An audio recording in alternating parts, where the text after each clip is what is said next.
Good afternoon. On behalf of the National Glass Association, I'm Sarah Neiswanger, Associate Director of Industry Engagement, and thank you for joining us for today's Thirsty Thursday webinar featuring members of NGA's advocacy and technical team, Urmila Sowell and Tom Culp. A reminder for those watching, this presentation was recorded earlier this week, as our speakers are currently representing NGA back on Capitol Hill, discussing the future of tax credits impacting high-performance glazing. We will not have live Q&A at the end of this presentation, but I encourage you to post your questions or comments still in the Zoom toolbar so we may revisit them upon their return. Before we begin, please do take note of key NGA events coming up as they're shown on screen. Our events are now dipping into 2025. So two of our premier events that kick off the first quarter are the NGA Glass Conference, followed quickly by the BEC Conference. So please do mark your calendars now, and sponsorship for both events will open in October. Glass Build America is just 2.5 weeks away. Registration is open to all at glassbuild.com, and we do hope you'll take advantage of completing that online before your arrival. And as you register, please make sure to plan your travel to stay for the Magic of Glass after party. It's just $10 to add it to your registration, and proceeds benefit the NGA Foundation towards industry education and resources. And with that, let's begin. Welcome, Tom and Urmila. Thanks, Sarah. My name is Urmila Sowell, and I'm the VP of Technical Services and Advocacy for the National Glass Association. Along with me is Tom Culp. He is NGA's Energy and Green Codes Consultant. And today we will be talking to you about how the NGA member companies can benefit from the EPA grant. So since 2018 or so, NGA have been monitoring all of the Buy Clean initiatives that's been popping up from different states. It started out in California with their Buy Clean California Act, in which steel rebar, structural steel, and insulation and flat glass were named as the four different properties or four different materials that was passed in their Buy Clean initiatives. As you can see here, California and Colorado has flat glass limits enacted. In the gray, you have different states: Hawaii, Illinois, Maine, Massachusetts, Maryland, Michigan, all have pending legislation at the state level. And then with Minnesota, New Jersey, New York, Oregon, and Washington, they do have some Buy Clean initiatives. However, flat glass is not enacted currently. We are monitoring all of these activities at the state level for all of the Buy Clean. Georgia Scalfano, our newest hire on the advocacy technical, is a sustainability manager for NGA, and she is updating this website. This is a members only website that gives you all of the information on all of the different Buy Clean initiatives. So back in 2022, the Inflation Reduction Act was passed. The Environmental Protection Agency, EPA, got support for environmental product declarations. Now, many, many years ago, I think it's about 8 or 9 years ago, NGA has been involved with helping produce product category rules, environmental product declarations for flat glass, and product category rules for process glass, as well as fenestration, and at the time, the Windows project. So we've been involved in the sustainability movement for quite some time, and more, it seems like member companies, not just the flat glass members, are being asked for environmental product declarations. They're being asked for what's the embodied carbon that goes into their materials. Some architects are asking fabricators now, or even installed products, what is going on with the environmental product declarations. So with the IRA funding up to $2 billion to GSA, the General Services Administration, for procurement of low embodied carbon construction materials, with one of the first priority being flat glass, there's funding from the EPA to help with environmental product declarations. NGA back in the December, early January of this year, put in for a proposal, a project for this funding. And we were selected, our 4 projects were selected out of the $160 million that was selected. Where NGA was one of 38 grantees, of which there were 14 material types that this money is going into, of which NGA is the only glass representative. As you can see, there's a lot of money going into recycled content, steel, aggregates and all of that, cement and concrete and asphalt were definitely named as well.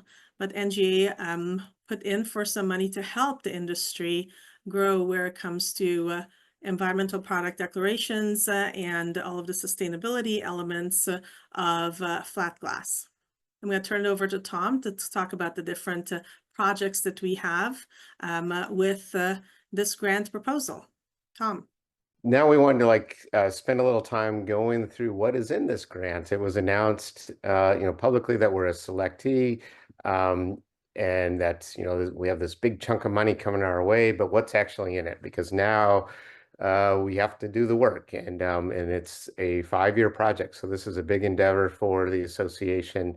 And so we wanted to, at our glass conference in Milwaukee, we spent a little time going through this, and we wanted to have this Thirsty Thursday to kind of provide a little more information on what we're doing, what we plan to do, just to make everyone aware how it will benefit you in the industry. And then if there are questions, we can start to tackle those. But it's a long endeavor. So it's a $2.1 million over 5 years. And we made sure to highlight in our proposal what we've already done. This whole Irma and I and the rest of our advocacy team, we've talked about how EPDs are coming. They're coming, and we've been talking about that for years. And so part of our goal is how to help the industry be ready for that. And we've already been on top of that with an industry-wide EPD for flat glass. We made sure to highlight that to EPA. But as we've talked about in some of our meetings, there's an increased drive, whether it's GSA or some of these Buy Clean Acts. Right now, it's okay to just hand in an EPD for the flat glass from your primary supplier, and even just the industry-wide EPD. But there's a lot of movement to get better granularity and more detail in that, going, company specific. They would like to see facility specific. There's some issues with that, but then also starting to go downstream, not just the flat glass, but the processed glass. What happens when you temper it? What happens when you laminate it?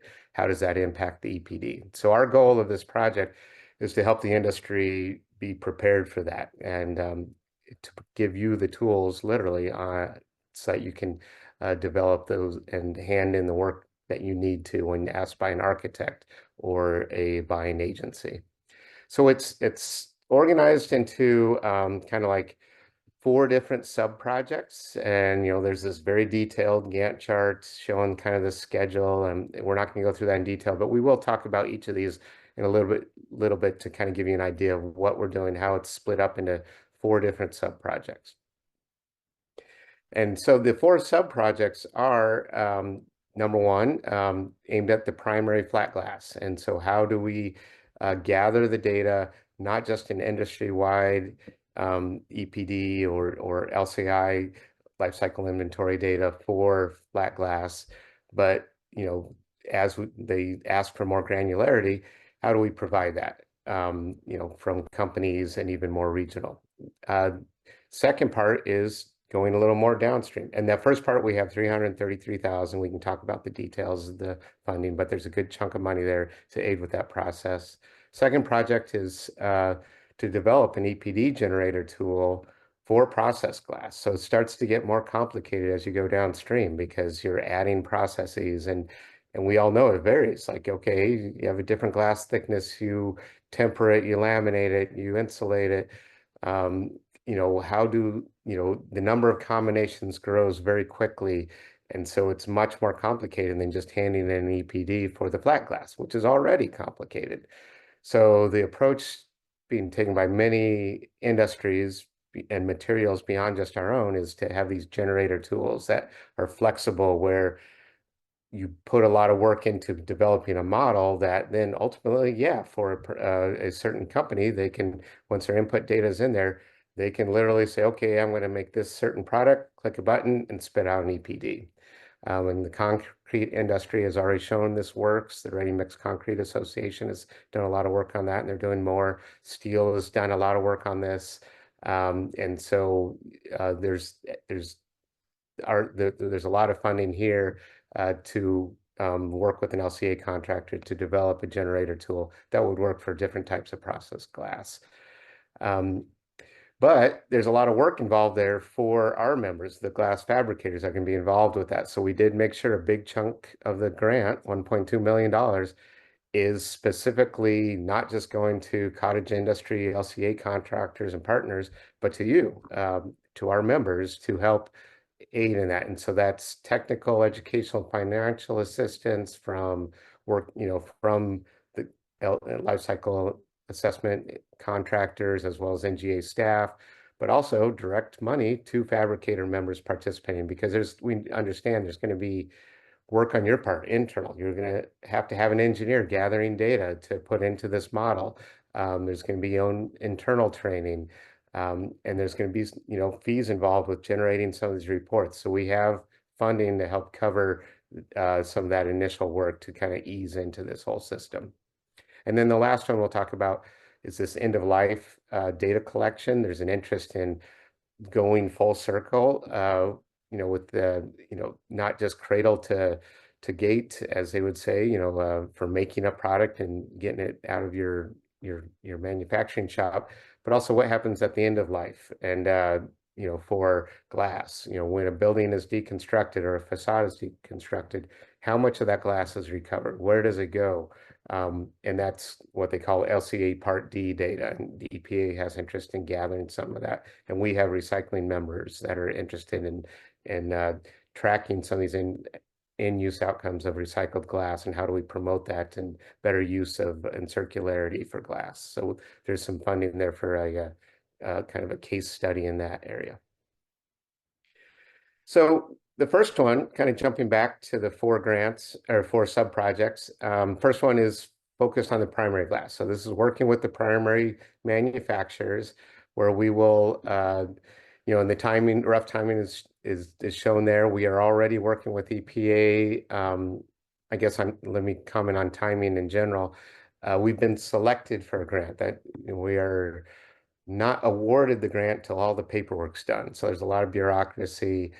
We've met with our EPA team several times now, and we now have ongoing meetings with them. Part of that's to refine the work plan, refine the timing, refine the budget, and then that'll end up in an actual executed grant agreement. That takes a little time. So that's really, what we had initially thought would start off like this month. Really looks like it's going to be more like the start of the year is kind of what EPA is saying, because they have a lot of bureaucracy, frankly, that they have to go through. So we're kind of are already adjusting our timelines to basically start at the beginning of the year for most activities. We are lucky, I will comment. Our project officer is Bill Leroy. He attended our meeting in last January. And he's an architect himself, now working at EPA. So he knows our area. He knows our industry. He's a great guy. So we're very lucky to be that our contact point within EPA is he understands both the opportunities and challenges within our industry, which is great. So back to this first project, once we get it started and the grant is actually kicked off, then we'll identify an LCA partner. There's several out there that some of our members have already worked with, but we have to develop an RFP, send that out to get bids from and proposals from the different companies out there to be fair about it. And then we'll have a procedure for selecting a partner. But the main goal here is for the primary manufacturers is they already, for the most part, have already gathered their data. Some have their own individual EPDs. They've already participated in the industry-wide EPD, but there's interest from GSA, EPA, and some of the buy claim programs to have more regional data. Don't worry, we made them very aware of some of the concerns we have with that we have to be very careful of antitrust, that there's only a limited number of primary flat glass manufacturers. And if you give out facility-specific data, there's a potential that a competitor could dig into that data and reveal some information. And so we need to be careful about that. So the proposal is really not to go all the way to facility specific, which has a lot of concerns, but to do more regional data. And there's different ways that we'll have to talk about doing that, whether it's eGrid regions or other ways of parsing up, regional data. So it gives what EPA and GSA want, which is better, more regional data for their environmental product declarations, but we'll be careful to make sure that there's not ever one single plant, exposed, and then that brings in some of these other competitive issues. And the primaries are all well aware of this, and we'll be working with them as we get into the project to do that. But basically, it's the LCA partner will work with developing a model with them primary manufacturers to do what they're already doing with EPDs, but on a more regional basis.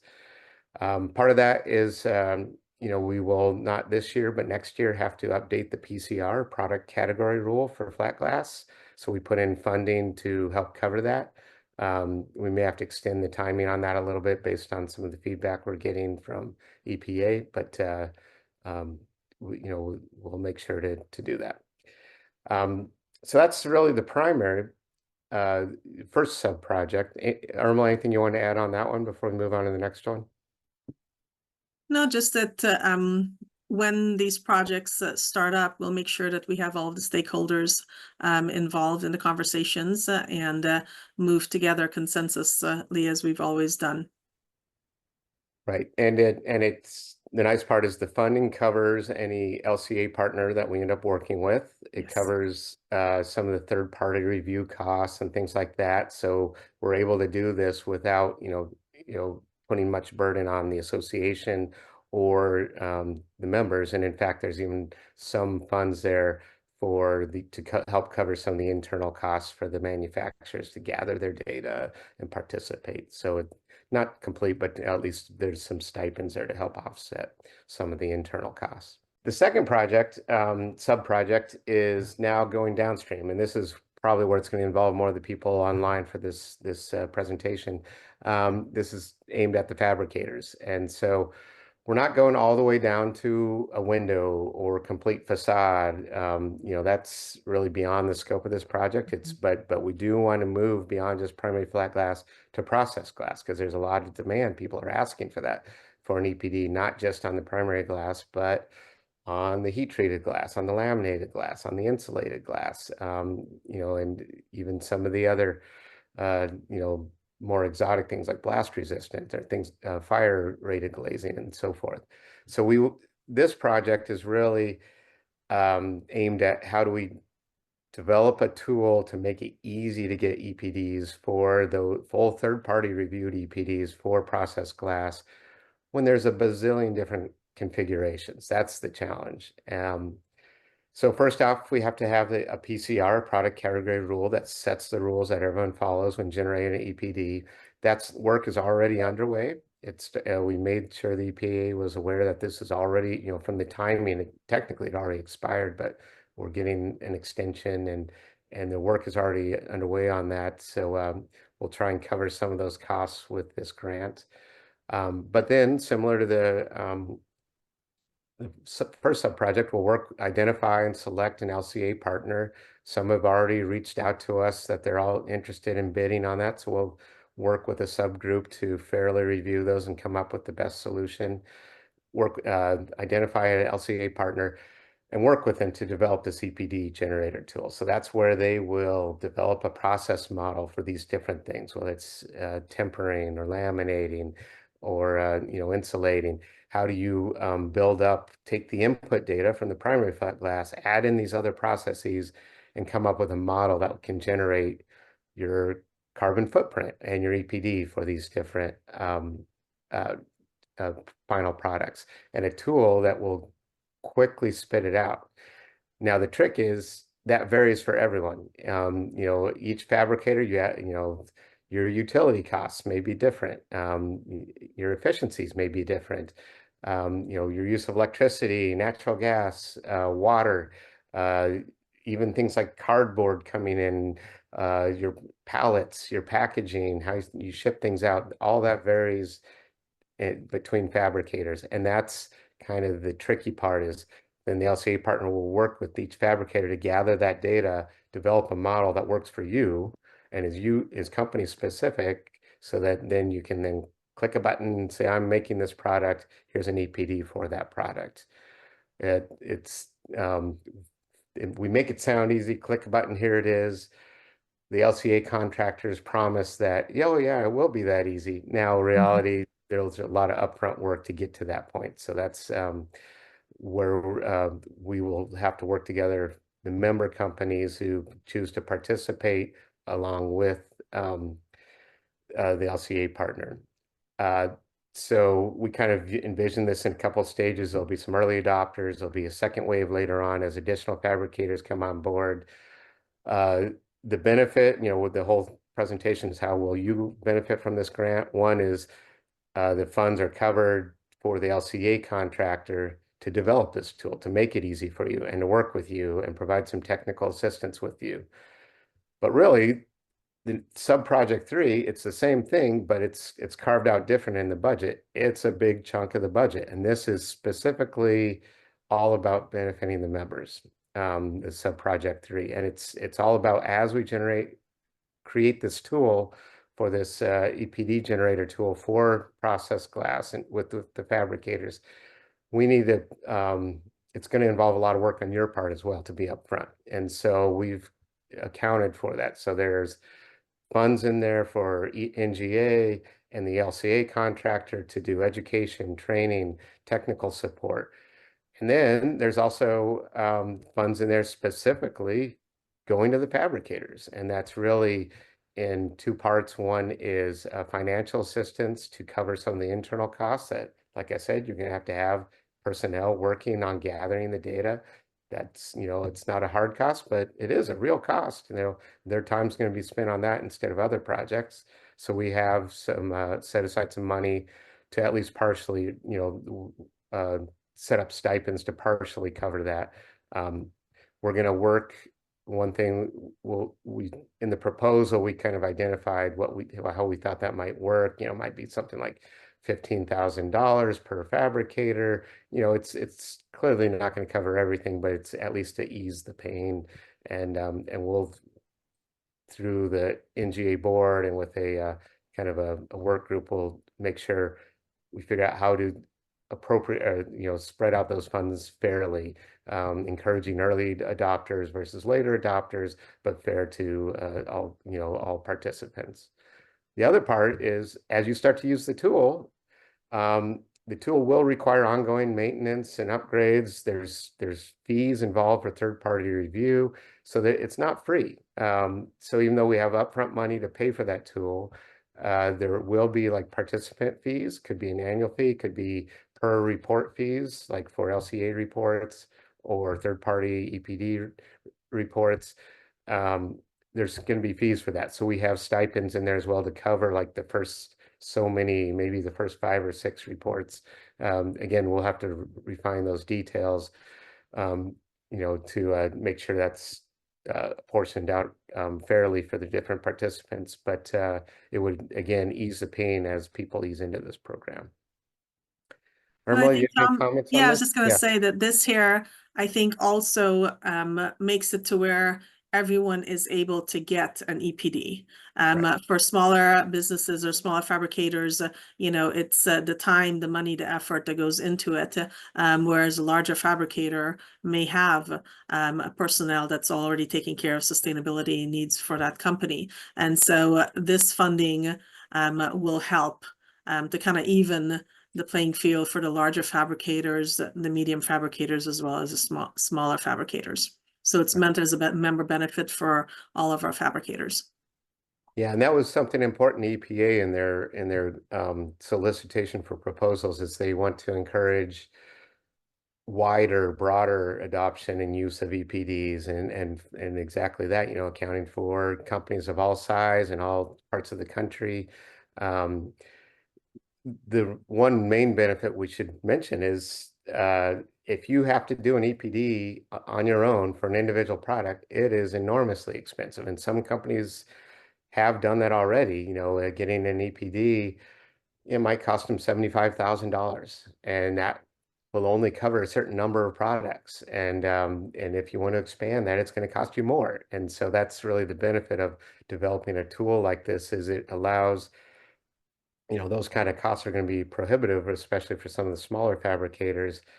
And so this will ease that burden for fabricators of all size, because it'll allow more products to be added on at a lower incremental cost, and at a much lower cost doing it together as an industry tool versus each company doing it apart, trying to find $7,500, out of their own budgets. There will, we want to be transparent. There will be still some internal costs and ongoing fees, but it's far more cost effective than going alone on this. And then it's also to be noted that even though we're working on this as an industry and as members, your data is still confidential. That is not something that is going to be shared with other companies or anything like that.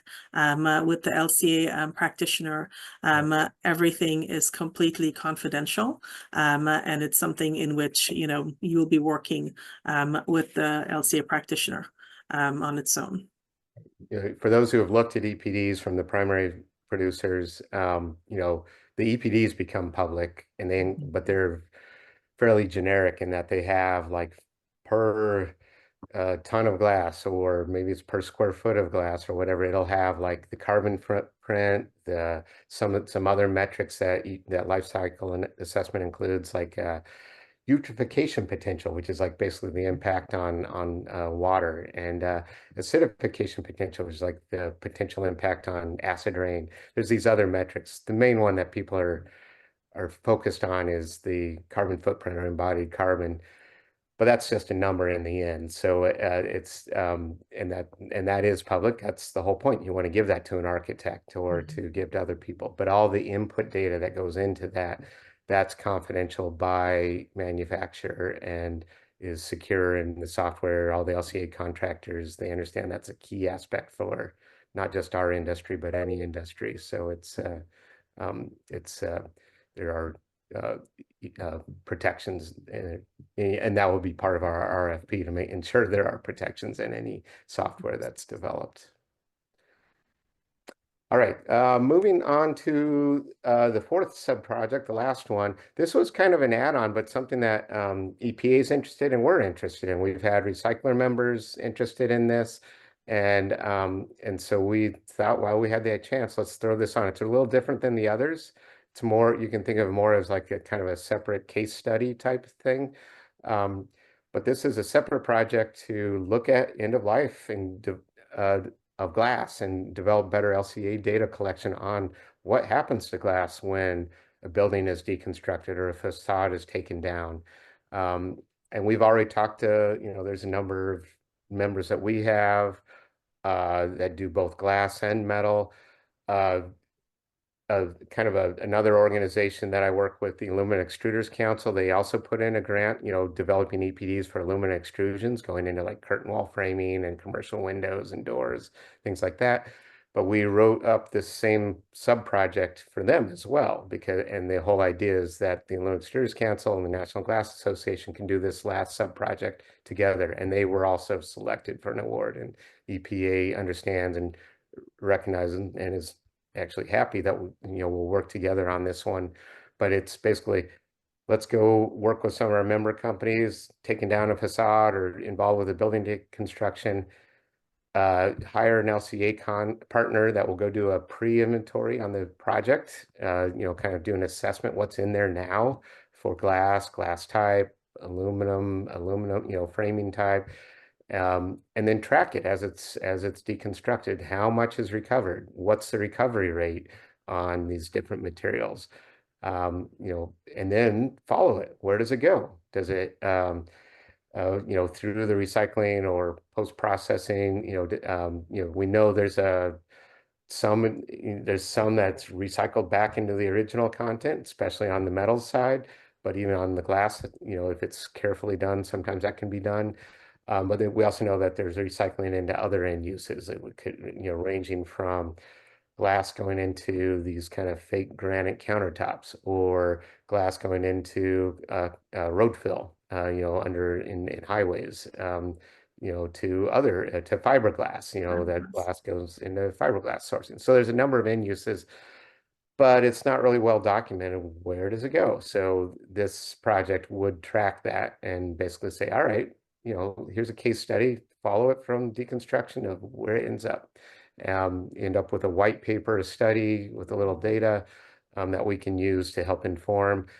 And hopefully, at least one of the LCA partners has introduced us into the National, I always get the acronym, National, it's in our Construction. Construction, Recycling, and Debris Association. I think so, yes. Oh, in our, but it's a group that they're focused, their members do a lot of, besides some of our own members that specialize in glass, this is an association that has other members that do demolition, deconstruction, and recycling of everything from concrete to gypsum to steel to everything. And but the LCA contractor that has a connection to them, they point out that there's ways to get more value out of some of these end products, and a study like this can identify that. So instead of just cheap stuff going into a landfill, maybe or certainly not a landfill, but like into a road fill, road bedding, maybe there's other higher value added opportunities, and so that could be part of this project as well. Construction and Demolition Recycling Association, CDRA. CDRA, Construction and Demolition Recycling Association. All right, so that's kind of the end project. That's a little bit different, but hopefully, and that'll take place over. We already have spoken to some member companies. Sounds like a number of projects, buildings out there that we could potentially use, and so that'll kind of happen over kind of a 2 to 3 year time frame, a little shorter than the other project. But so that's kind of the 4 projects. How are we going to manage this? Obviously this is an EPA grant, so they have their oversight. Within the association, NGA, we have, like NGA senior staff, as well as myself. I'm technically an outside consultant, but I'll be involved. And our whole advocacy team will be it'll be under this kind of group. And then, of course, the NGA board, governs anything we do. So like if there are any key decisions on, like approving the stipend schedule and how some of this funding goes in and out, NGA board will be involved with that. We'll have some external partners, this PCR program operator, for when we're updating PCRs. We'll have the LCA partners, and it could be one for all the sub-projects, could be different ones for different parts. That's to be determined once we get the proposals. And then we'll work with the NGA, with you, through the NGA forming committee and fabricating committees. And so that's kind of, we want to make sure we have proper oversight, but hear all the voices, I guess. And really that's mostly, what we wanted to present today, kind of an overview of what's a little more detail, what's in there. To raise questions, as we mentioned, we're not actually here. This is a recording because Irmela and myself will be in DC on the Hill meeting with Senate offices on your behalf, where we're working on some hopefully other good news coming in the future on some potential tax incentives for high performance glazing. So we're not here, but we would love to hear your questions. So as Sarah said, you can put it in the chat, and we'll capture those. You can also, of course, email Irmela and myself, Karen, Georgia, Sarah, anyone, and we can kind of address some of those questions. but anything else you want to address? Yeah, I was going to say two questions I know that we've already received. On the next slide, Tom has our email addresses. But two of the questions that we've received already, and just ever since the news got out that we was selected, was that, hey, I'm working on my EPD right now. Can I still get in on this funding opportunity? And so the question, the answer, which I did ask Bill Leroy at EPA, is that anything that once we receive the funding, like Tom had mentioned, we're a selectee right now. We have all of this administrative items that we need to work on in order to get the funding. Once we receive the funding, that's when we'll be able, that's when the start date actually is for us. So if anybody's already working on an EPD or, getting their LCI data or anything like that, it cannot go backwards to help with that. And the other question that we've been asked. Real quick on that one. Mm-hmm. Yeah, I'll say we can't go back and refund any work you're doing outside of this project. Yeah. On the other hand, so if you're already working on your own EPD, of course, you can continue and do that on your own. And maybe the funds are already sunk internally. That's your own business decision. And maybe that's, you can decide whether that's what you want to have now. In the future, it would be expensive to update it. So you may want to then choose to work in, within the NGA tool to, because then that'll be more cost effective in the future. And that LCI data, the input data, all your utility usage and material usage, things like that going in and out that you're gathering right now, that will be useful for inputting into the tool. So it should be, even if you are working on an EPD now, your own EPD, you should be able to transition that. It's always the hardest the first time you do it. So you should be able to transition that into our tool later, and then there'll be some benefits there. Yeah. And then the other question that we've received is that, or I guess clarification. So because NGA was the association that received or is selected for this grant, the members are the ones who will be benefited. So you need to be a member in order to participate in these 4 different projects. And I'm trying Do to you get think any of other questions? some of the other, we did talk about this in Milwaukee a little bit at our glass conference. There was a lot of questions, people are, like jumping ahead, like, oh, well, how are we going to define regionality for, EPDs, and how are we going to do this and that? And it's like, take a breath, we're just starting this project, and we're very well aware of some of the sensitivities and complexities, really.